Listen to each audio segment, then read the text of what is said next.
mundo, nuevamente aquí Sophie, desde el pupito del mundo para el mundo entero, con un clima muy bipolar, digamos nosotros, pero seguimos con esta segunda temporada, nuevamente chicos, chicas, mis guerreros, mis guerreras, nuevamente gracias por escucharnos una vez más aquí en Sophie Podcast. Como se me ha dicho, donde la aventura está por comenzar. No recibir el año como sé, pero el día de hoy tenemos un invitado, mejor dicho, regresa uno de los invitados que causó mucha controversia entre redes sociales, muchas preguntas con sus clips, vieron muchas inquietudes y nos pidieron demasiado su regreso.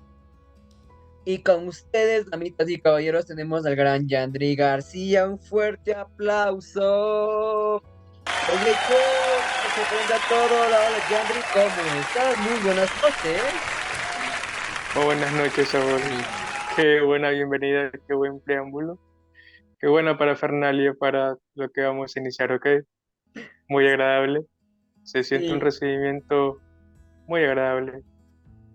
obviamente, como dice, tenemos invitados de primera y eres el primer invitado que tenemos en este año y tenemos que recibirlo, como dicen, con bombos y platillos como te lo mereces, bro. Hermano, realmente un gusto poderte tener por estos lares. Pero nuevo, ahora sí, coméntame un poquito más, hermano, de tu vida, cómo has pasado antes de iniciar con todo esto, cómo te está yendo con tus diferentes proyectos. Bueno, abordando un poco más de ello, se me hace interesante el indagar lo que es un campo digital, en este caso, implementar lo que es el uso de la psicología y lo que he aprendido de psicología en un ámbito digital. Y prácticamente lo veo como una especie de expansión de mi área laboral. Y lo siento de momento muy cómodo, lo veo de una manera muy agradable y tengo expectativas o tengo una visión muy agradable acerca de lo que se venga más adelante. Ok, hermano, no, no. Sí, igual, ahorita que ya comenzamos con eso, que tú dices que iniciaste con todo esto de la psicología en redes sociales, en todo este mundo, sí quisiera hacer una pregunta, porque hoy en día creo que todos nos topamos con ese videíto, ese clip de motivacional, esos clips que te llaman a tomar acción como tal, pero también he visto que muchos de los mensajes se lo habla de una manera muy superficial, por así decirlo, de un mensaje que no está muy bien construido y a veces la gente cree que eso está bien y a veces se tergiversa bastante el mensaje.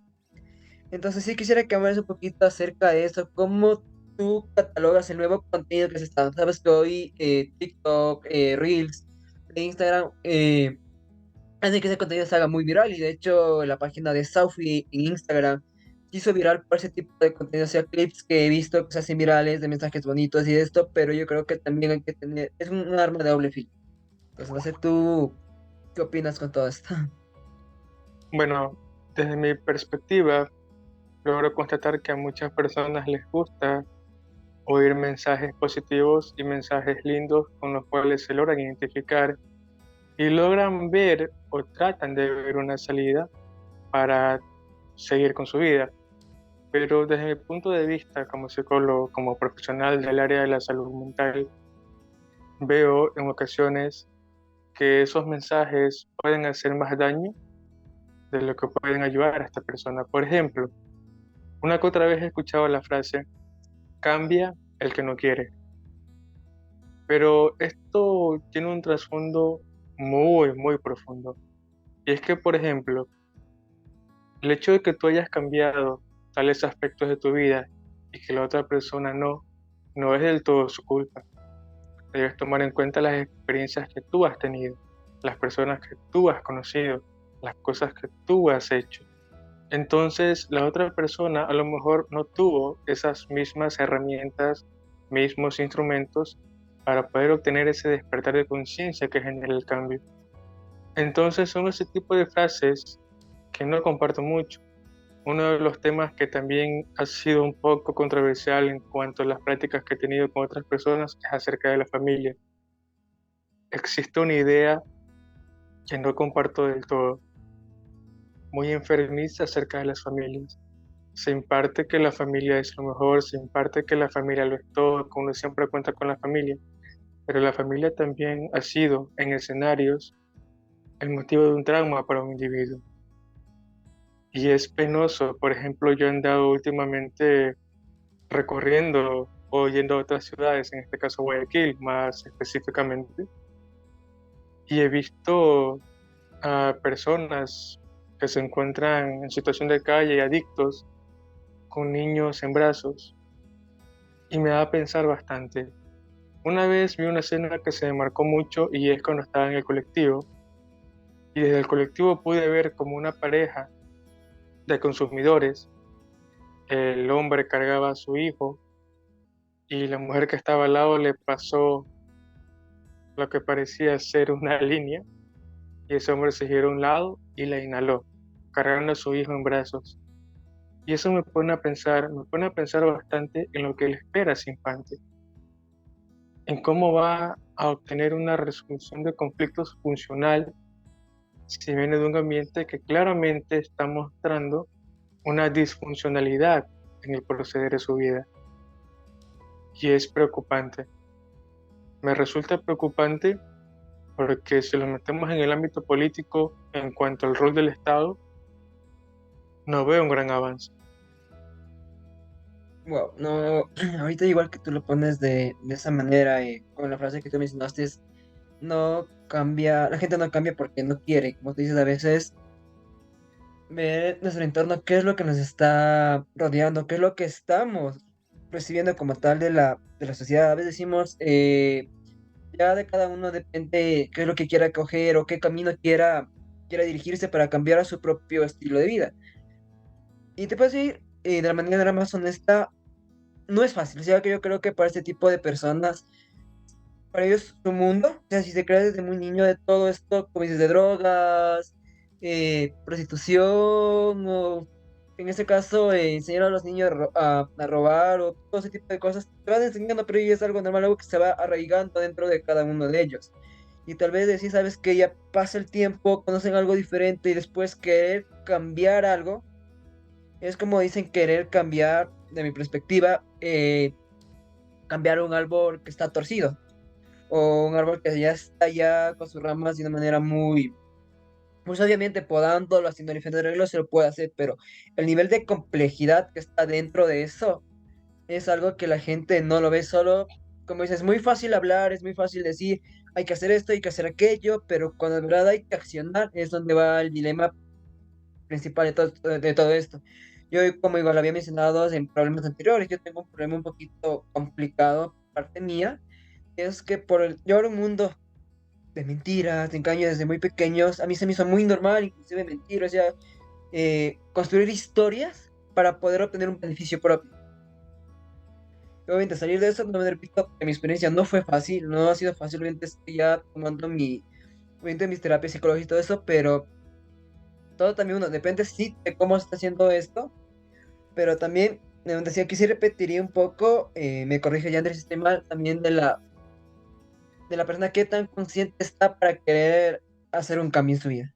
Como digo, ya todo es un 50-50 podría yo decir. Ok, es que a lo que te puedo brindar con respecto a lo que me dices, no va a existir un cambio si no existe un despertar de conciencia. Es como por ejemplo los consejos. ¿Alguna vez te has preguntado por qué mi amigo o mi amiga me pide consejos a cada rato si nunca me escucha o nunca hace lo que yo le recomiendo o lo que yo le aconsejo? Bueno, la explicación a eso es simple. No existe un nivel de conciencia respecto a la situación. Por ende, tu consejo lo podrá escuchar, pero no lo va a seguir, porque esa persona no tiene la conciencia de ella. Es como, por ejemplo, cuando tú tienes un esquema de pensamiento disfuncional y una manera de resolución de conflictos disfuncional, esto viene arrastrándose desde la infancia, mayoritariamente. Quienes crean esto o quienes ayudan a que esta manera disfuncional de resolverte por el mundo se forje en tu persona, los encargados son el círculo social primario, en este caso tu familia o el círculo con el cual tú creces. El cómo ellos resuelven conflictos y cómo ellos se manejan por la vida es como tú te vas a manejar con la vida.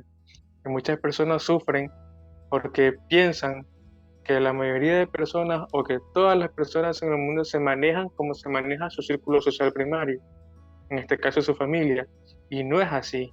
Y entonces es cuando entran en conflicto, cuando entran en un caos con ellos mismos porque lo que piensan que va a ocurrir no ocurre.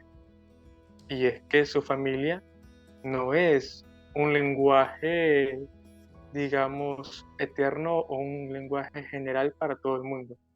Es un lenguaje que tiene este sistema familiar, que tiene mi sistema, pero no es el lenguaje que habla otro sistema. Ujú. Sí, ahorita igual, ya igual, con eso creo que estamos dando un poquito inicio al tema como tal de este podcast, que es un poquito más de las relaciones interpersonales que nosotros vamos teniendo, como tú dices, todo nuestra sociedad, o sea, prácticamente el individuo como tal. Eh, Primero, obviamente, pasamos mucho tiempo en nuestra familia, sus costumbres, su cultura, todo lo que arraiga cada uno de esos. Pero una vez que nosotros ya salimos, comencemos desde que somos muy pequeños, desde que comenzamos a salir al jardín, la escuela, son mundos muy diferentes de cada uno va adquiriendo. Y después va el conflicto interno, de que tú bien, como tú lo decías anteriormente, de que siempre alguien te busca por algún consejo, pasa esto, o pasa aquello, para saber qué es lo que está pasando, tratar de buscar una respuesta hacia esa diferencia que existe. Como tú dices, cada persona tiene su forma de pensar muy diferente y a veces cuando ya choca con alguien, o choca con algo, es como que estoy haciendo bien yo, él está mal, o quién es el que está mal. Y a veces al no tener una buena orientación como tal, como dicen, sí, tal vez nadie nace sabiendo cómo es ser padres o cómo guiar una vida humana. Ok, Y- ahora que tú mencionas ese de que nadie nace sabiendo ser padre, es algo muy interesante porque me he dado cuenta que muchos padres se excusan con eso para ofrecer una educación no tan buena, una educación nefasta o prácticamente tener el niño, tener el hijo e improvisar. Improvisar está bien en ciertos momentos de la vida, pero tener una vida llena de improvisación no resulta del todo bien. En este caso, algo que no comparto es cuando se dice, es que nadie me enseñó a ser madre, es que nadie te enseña a ser padre. Es verdad, nadie te enseña literalmente a decir, mira, cuando tú seas madre debes hacer esto, porque muy probablemente tus padres tampoco les enseñaron a ser padres, pero para ello existe mucho material audiovisual, mucho material literario con los cuales tú puedas aprender. Entonces no es excusa. Muchas personas tienen el hijo y ven fácil tener un hijo. Por eso es lo que yo menciono, es que es fácil tener un hijo. Lo complicado es criar un buen hijo, una persona funcional. Porque un hijo habla bastante incluso de cómo son sus padres. Si este niño o esta niña empieza a alzar la voz, empieza a gritar, empieza a tener una baja tolerancia a la frustración, te va dando cierta información de cómo es su sistema de crianza, cómo es su sistema familiar. Entonces puede venir un golpe muy fuerte en la vida de esa persona si es que no despierta la conciencia sobre su actuar y ocasiona un cambio. Wow, me dejaste pensando en muchas cosas. Y como te mencionaba hace minutos atrás, eh, no sé cómo digo, tal vez sí me he puesto a pensar cómo fue todo estos procesos que vimos con mis hermanos después de que falleció como tal mi mamá, de comenzar con mi papá que se quedó solo, prácticamente no tener algo de que cómo criar a tres niños pequeños, después de crear una vida de desorden, de desorganización, y creo que de pasar de un lado al otro fue algo que causó muchos problemas y dilemas, se puede decir, en nuestro propio crecimiento. Con respecto a lo que mencionas, la pregunta de por qué me pasan estas cosas, la respuesta es un tanto curiosa, y es que la realidad es un sistema dinámico. En otras palabras, está en constante movimiento y hay constantes variables que suceden de las cuales tú no vas a saber todas. Entonces, en psicología encontramos algo llamado baja tolerancia a la incertidumbre, que es cuando una persona no tolera el no saber algo, no tolera no saber qué está pensando la otra persona. Entonces, el simple hecho de no saber le causa incomodidad, le causa malestar. Y esto es muy curioso, porque, por ejemplo, yo no puedo saber algo y ya está, no lo sé, y punto. No creo un caos en mi persona. Pero ¿por qué mi persona no crea ese caos y por qué en otra persona sí crearía ese caos? Y aquí esto nos lleva en parte a la infancia, en los esquemas de pensamiento que esta persona desarrolló, a la que esta persona se le impartió y cómo esta persona tiene un deseo de tener el control sobre lo que sucede a su alrededor. Viene lo que es la ilusión del control. Y eso es un gran conflicto cuando las cosas no suceden como tú quieres. Debes aceptar que la realidad es dinámica y que existe la incertidumbre y que las cosas pueden estar bien ahorita o pueden estar mal mañana, y el hecho de que esté bien o que esté mal mañana no ocasione más peso en tu persona, más del hecho de lo que estás viviendo en este instante, que es prácticamente el presente. Ok.